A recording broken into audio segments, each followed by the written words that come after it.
Mr. Majewski's Anatomy 32 class lecture, Chapter 11, Part 4, Muscles of the Axial Skeleton. So, to start with, there are many muscles in the head that are involved with facial expressions. For instance, we have the occipital frontalis, going from the occipital portion of the cranium all the way to the frontal portion. And when you contract this muscle, it raises your scalp anteriorly, like in a surprise. Whoa! Eyebrows go up. Then you have the buccinator, which is a deep muscle here, that when you contract it, presses the cheeks against the teeth and lips, which is necessary for whistling.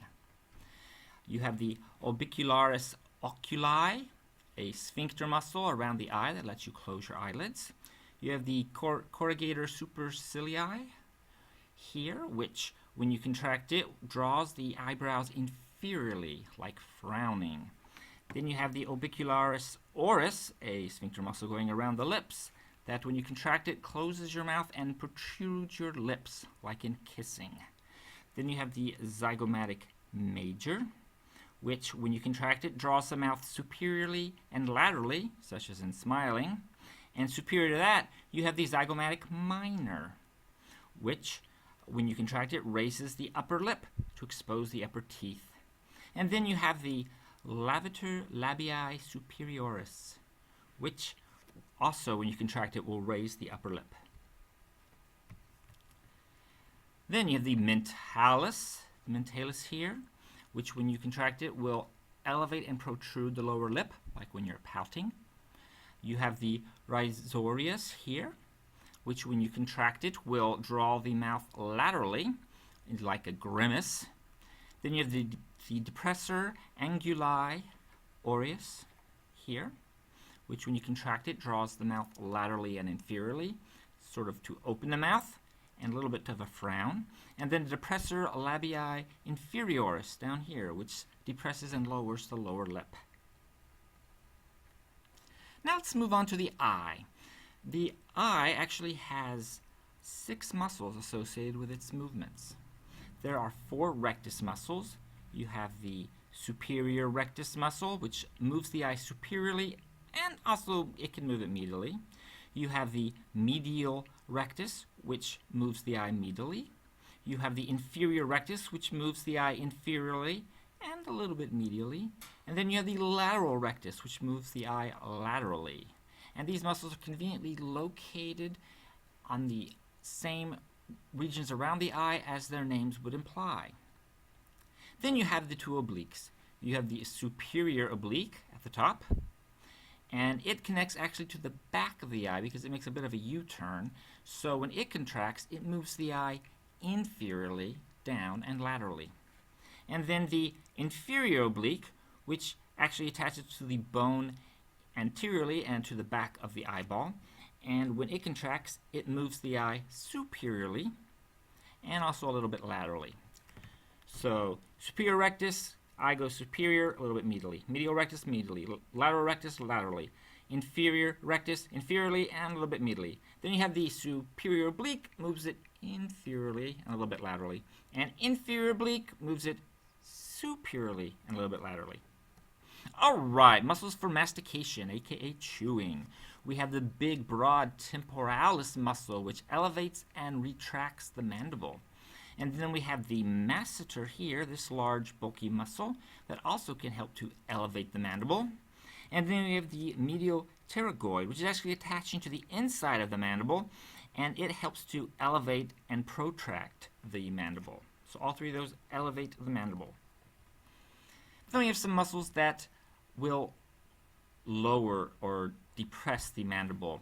We have the lateral pterygoid, which attaches also to the inside of the mandible. It depresses and protracts the mandible. You have the platysma.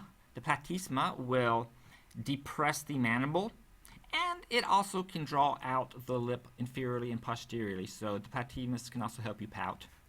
And then you have the geniohyoid muscle, which helps to depress the mandible, and it can also help to elevate the hyoid bone located here. So the geniohyoid bone's origin is the inner surface of the mandible, genio, and the body of the hyoid bone, hyoid. Some other muscles involved in depressing the mandible include the digastric muscle here, di for two, it has two bellies, and as its reverse muscular action, it depresses the mandible. But normally it's involved in elevating the hyoid bone.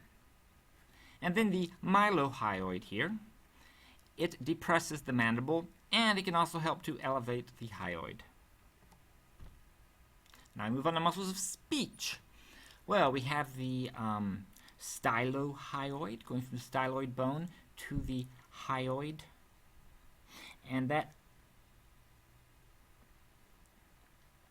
will help to elevate the hyoid and draws the hyoid posteriorly.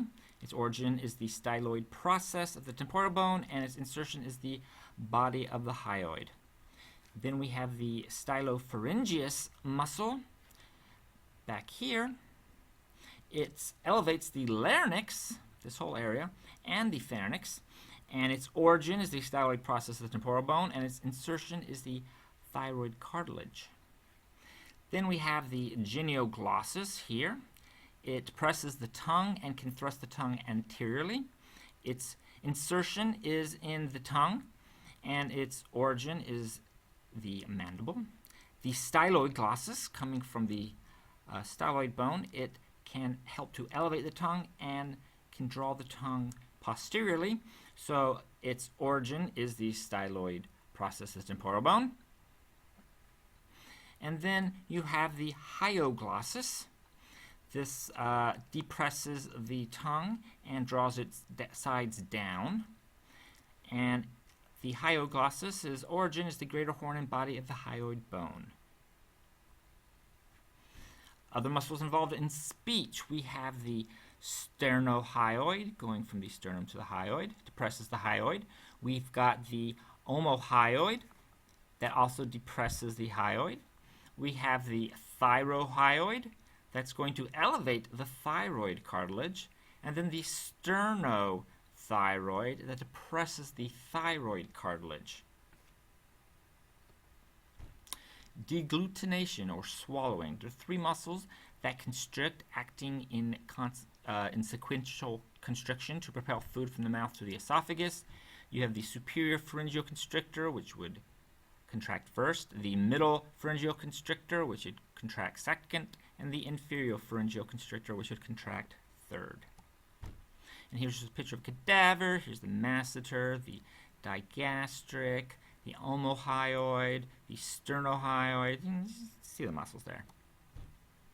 Muscles involved in moving the head. Well, there are quite a few of these, actually.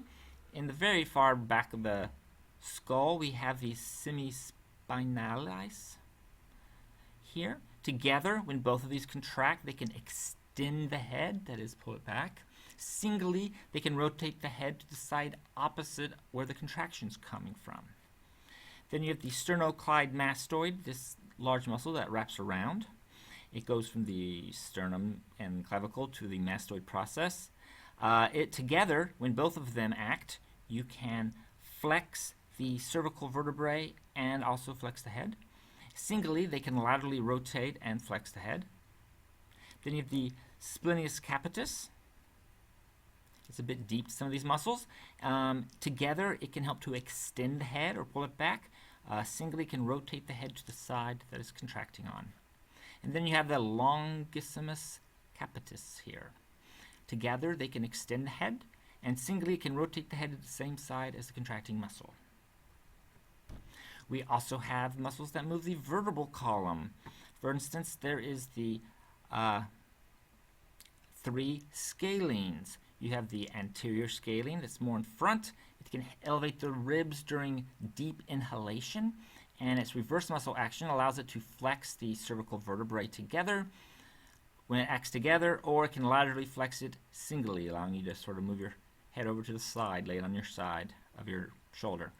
Then there's the middle scalene, which does pretty much the same thing as the anterior scalene.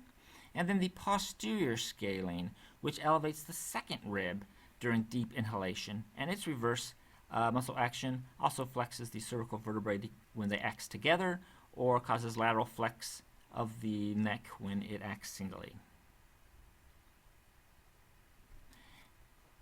think we'll stop there for now.